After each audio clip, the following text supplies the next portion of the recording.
अगर दोनों प्रोएक्टिव हो तो बहुत ही प्रोडक्टिव होते हैं।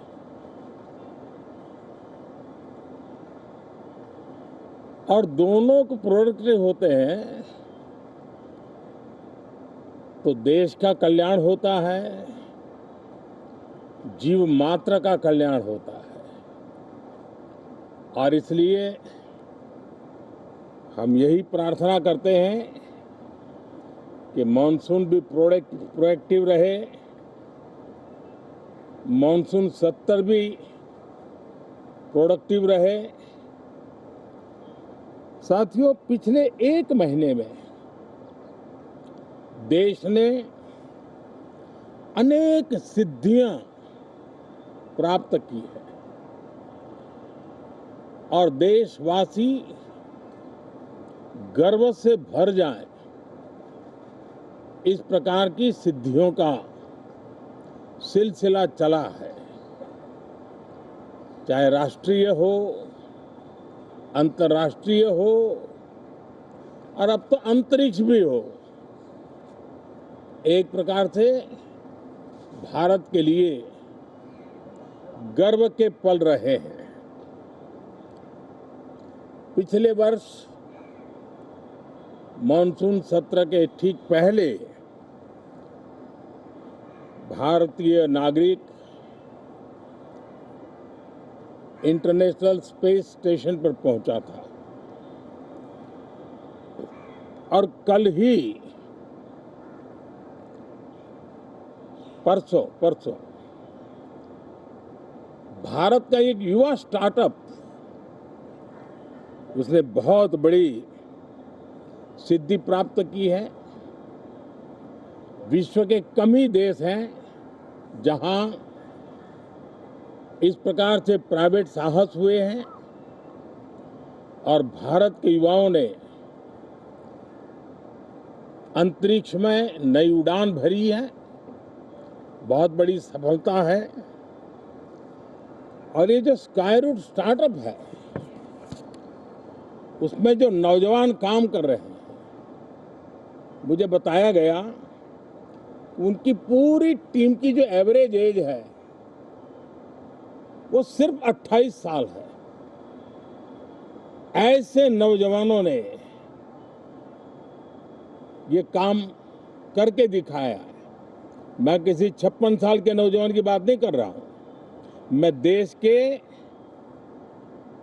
ये स्टार्टअप ने 28 के एवरेज वाले नौजवानों ने अंतरिक्ष में भारत का झंडा गाड़ दिया है।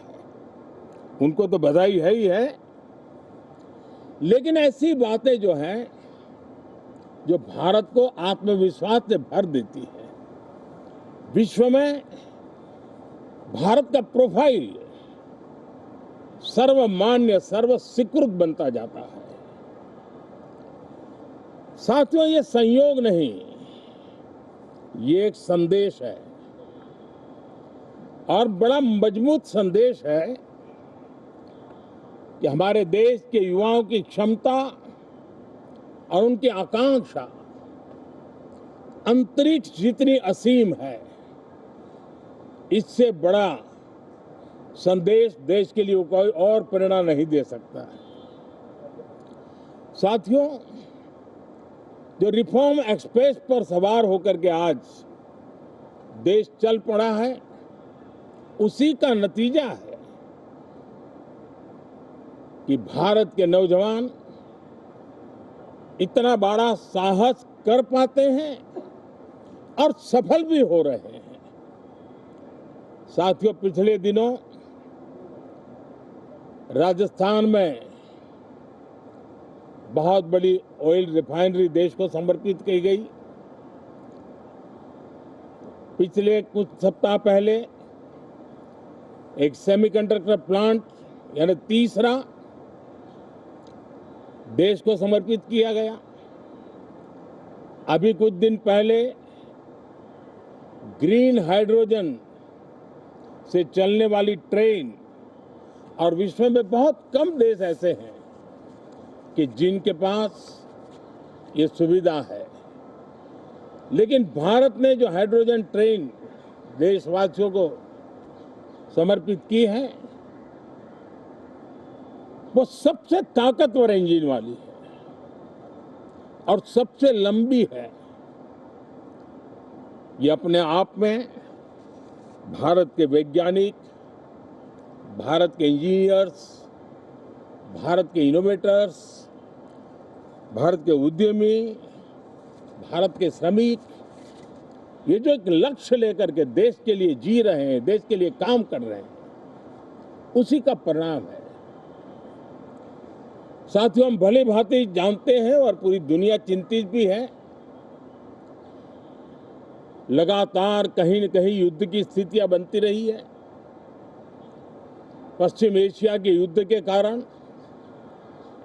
भारत जैसे देश जो एनर्जी के लिए औरों पर डिपेंडेंट है, उनके लिए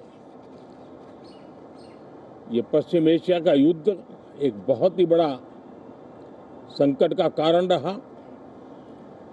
पेट्रोल, डीजल, एलपीजी, फर्टिलाइजर,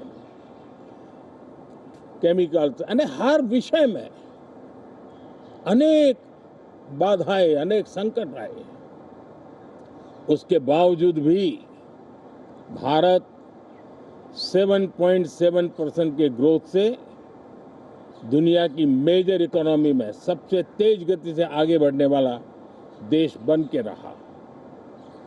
ये भारत के सामर्थ्य का परिचायक है। भारत किस प्रकार से उत्साह और उमंग के साथ नई ऊंचाइयों को पार करना चाहता है, उसकी इसमें एक झलक है। और ऐसे में जब ये मॉनसून सत्र आरंभ हो रहा है, देश ने स्पीड पकड़ ली है